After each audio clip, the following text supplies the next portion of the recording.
Transport road and building department 442, tribal welfare department 1413, women child disabled and senior citizens department 115, youth advancement tourism and culture department 13, మొత్తం కలిపి 57,946 ఈ 15 నెలల నా ప్రభుత్వ నియామకాలను చేపట్టింది. డిపార్ట్మెంట్ వైజ్ ప్రతి వివరాలు నేను ఇక్కడ ఈ సభ ముందు పెడుతున్నా అధ్యక్ష. ఈ దేశంలోనే స్వతంత్రం వచ్చినప్పటి నుంచి ఏ ప్రభుత్వం కూడా including Congress governments, Narendra Modi గారు ప్రాతినిధ్యం వహిస్తున్న గుజరాత్లో రైతులకు ఇన్ని వేల కోట్ల రుణమాఫీ జరగలేదు, రైతులకు రైతు బంధు ఇవ్వలేదు, రైతులకు ఉచిత కరెంటు ఇవ్వలేదు, రైతులు పండించిన పంటకు బోనస్ ఇవ్వలేదు.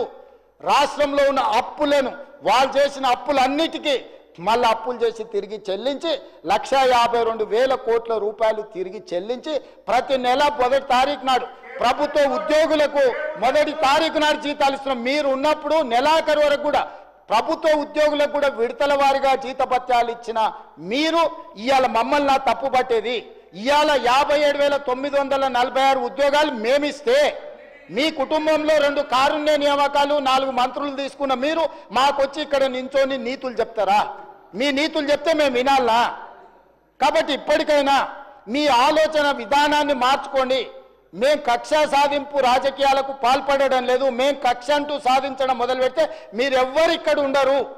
మీరందరు చెర్లపల్లిలో చెంచడుగూడలో ఉండేవాళ్ళు. మీరు ఆనాడు కృష్ణమాదిగని వదలలే, రవిప్రకాష్ని వదలలే, రేవంత్ రెడ్డిని వదలలే, కనిపించిన ఎవరిని వదలలే.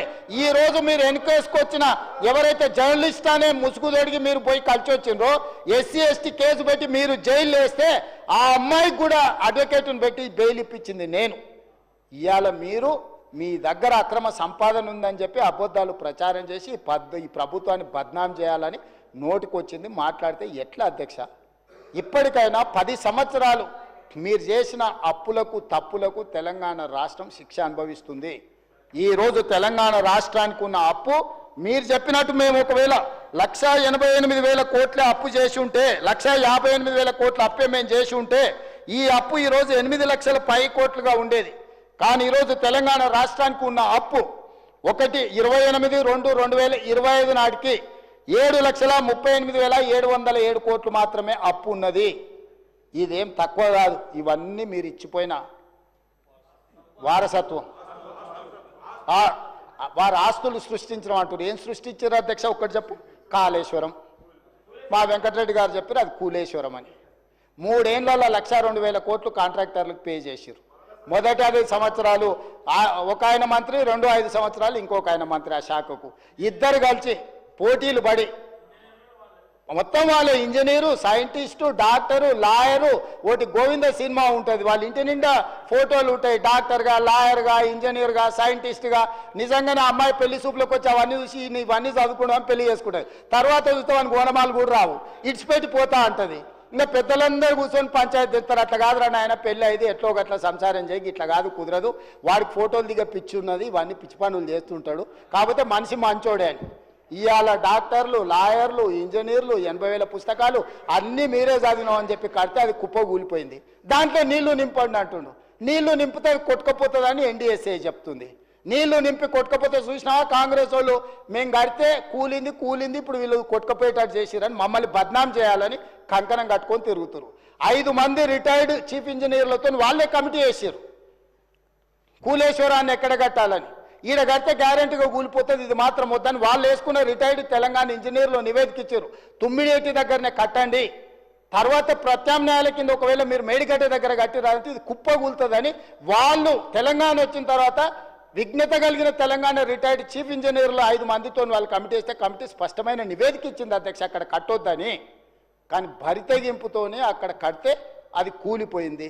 ప్రజల క్షమాపణ చెప్పి తప్పు జరిగింది ఏం చేద్దామని అడగకుండా ఇంకా బుకాయించే పని.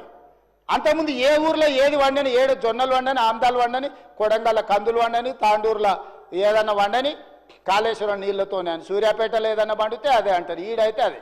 కాళేశ్వరంతో మొత్తం ప్యాడిన్ ప్రపంచానికే వడ్లల ఆదర్శమని. అధ్యక్ష కాళేశ్వరం కూలిపోయిన తర్వాత మొన్న జరిగిన వానాకాలంలో 1,56,00,000 మెట్రిక్ టన్నుల ఒడ్లు పండించినము. అది శ్రీరామ్ సాగరు, శ్రీపాదర ఎల్లంపల్లి, శ్రీశైలము, నాగార్జున సాగరు, జూరాల, భీమా, కల్వకుర్తి, నెట్టంపాడు, కోయిల్ సాగరు, మంజిరా, అదేవిధంగా ఇక్కడ ఉండే ప్రాజెక్టులు అన్నీ ఆనాడు కాంగ్రెస్ పార్టీ లేకపోతే నిజాం సర్కార్ కట్టిన ప్రాజెక్టుల కింద 1,56,00,000 మెట్రిక్ టన్నుల ఒడ్లు మనం పండిస్తే ఈ గొప్పతనం అంతా తీసుకెళ్లి ఫామ్ హౌస్లో వండుకున్న వాళ్ళు వాళ్ళ ఖాతాలు రాసుకుంటారు అధ్యక్ష. ఎట్లా అధ్యక్ష? అబద్ధాలకు కూడా అర్థం ఉండాలి కదా అధ్యక్ష. అబద్ధాల పోటీ పెడితే వాళ్ళే 1, 2, 3, 4 1 నుంచి 100 వరకు అవార్డులని వాళ్ళే కొట్టేసేటట్టున్నారు అధ్యక్ష. ఎట్లా అధ్యక్ష ఇది? అందుకే నేను ఈరోజు చెప్తున్నా అధ్యక్ష, ఇట్లాంటి అబద్ధాల పునాదుల మీద మళ్ళీ మీరు గెలవరు. ఇట్లాంటి అబద్ధాలు మీరు మానకపోతే పార్లమెంట్లో గుండుసున్నిచ్చిర్రు. తర్వాత ఎన్నికల్లో అభ్యర్థులు పెట్టుకోలేని పరిస్థితి వచ్చింది, పోటీ చేయలేని పరిస్థితి ఉంది. పార్టీ కుప్పగూలినాక కూడా ఇంకా అర్థం చేసుకోకుండా ఇంకా శిథిలాలనే ఎత్తుక్కోవాలని మా తాతలు నేతులు తాగినారు, మా మూతుల వాసన చూతురాండని ఈ గొప్పలేని అధ్యక్ష. పొంకనాల పోసిగానికంటే 3 ఎడ్లుంటే 36 దొడ్లు ఉన్నాయని చెప్పిండంటే వెనకటికి. ఇట్లనే ఉన్నది అధ్యక్ష వీళ్ళు చెప్పుకునేది. ఏందుంది మీ దగ్గర? ఏందుంది? అన్ని పోయినాయి. ఏం మిగల్లా? మీరు తెలంగాణకు ఏం మిగిల్చలేదు, మీ దగ్గర కూడా ఏం మిగల్లా. ఇప్పటికైనా మర్యాదగా నన్ను ఉండడం నేర్చుకోండి. మర్యాదగా ఉంటేనే ఏమన్నా ఉపయోగం ఉంటుంది. ఆ రోజు న్యూయార్క్లో అక్కడెక్కడో దీన్ని కాళేశ్వరం గురించి అడ్వర్టైజ్మెంట్ ఇచ్చారు. ప్రపంచంలో 8వ వింత అన్నారు. ఏమైంది అధ్యక్ష? వింత 3 ఏళ్లలో కుప్పగూలింది. ఇప్పటికైనా నా రిక్వెస్ట్ ఒక్కటే, వయసు ఉన్నది సరే, మీరిద్దరు ఆడ ఆశ పడుతున్నారు. పెద్ద మనిషి వదిలేటట్టు లేడు. మేమందరం కూడా పెద్ద మనిషి ఉంటేనే బాగుంటుంది, ఇలా చేతికిస్తే ఏం చేస్తారో తాడు బొంగరం లేకుండా అని తెలంగాణ సమాజానికి ఒక భయం ఉంది. వాళ్ళిద్దరు పోటీ తెలంగాణ ప్రజల సావుకు వచ్చింది అధ్యక్ష. మీరు చూడండి, ఎప్పుడైనా ఒక ఆయన పొద్దున్నే ట్విట్టర్లో పెడతాడు, 11 గంటలకు ఒక ఆయన ప్రెస్ మీట్ పెడతాడు, 4 గంటలకు ఇంకొక ఆయన పర్యటన ఆడిపోయి ఇద్దంటారు. వీళ్ళందరూ చూసేవరకల్లా సాయంత్రం మేడం గారు అందరిని పిలిపించి సమావేశం పెడుతుంది. ఏం పోటీ ఇది? ఎందుకు పోటీ? అసలైన ఆయన నేను వెనకటికి చెప్పిన అధ్యక్ష, వెనకటికి ఆయన మారుతుండు, ఈయనకి ఇస్తుండని కొంతమంది పాపం తెలియని అమాయకులు అందులో ఉన్న మంత్రులు మా పెద్దసారి పోతున్నాడు, మా చిన్నసారి వస్తున్నాడని భజన సంఘం పెట్టి భజన చేసిరు. నేను రోజు చెప్పిన ఈపులు చింతపండు అవుతాయని పెద్ద మనిషి వచ్చి చెప్తాడని. సరిగ్గా నేను చెప్పిన నెలకే వచ్చి చెప్పిండు, ఎవర్రా వాడు అన్నాడు, ఈపు చింతపండు అవుతుంది ఇంకోసారి మాట్లాడతాను. ఆయన మంచిగా ఉన్నాడు, ఆయనకి ఏం ప్రాబ్లం లేదు, వీళ్ళు ఆశపడ్డ ప్రయోజనం లేదు.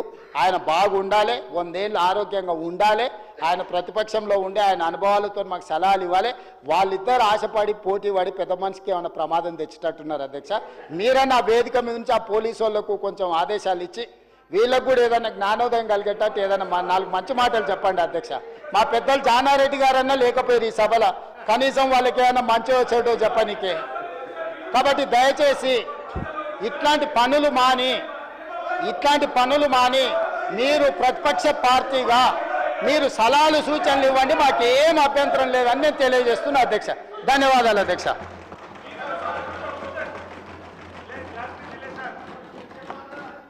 కేటీ రామారావు గారు ఇవ్వండి సార్, క్లారిఫికేషన్ ఇవ్వండి సార్. ముఖ్యమంత్రి గారు మాట్లాడినారు కదా, వారి గురించి కూడా మాట్లాడినారు, ఇవ్వండి.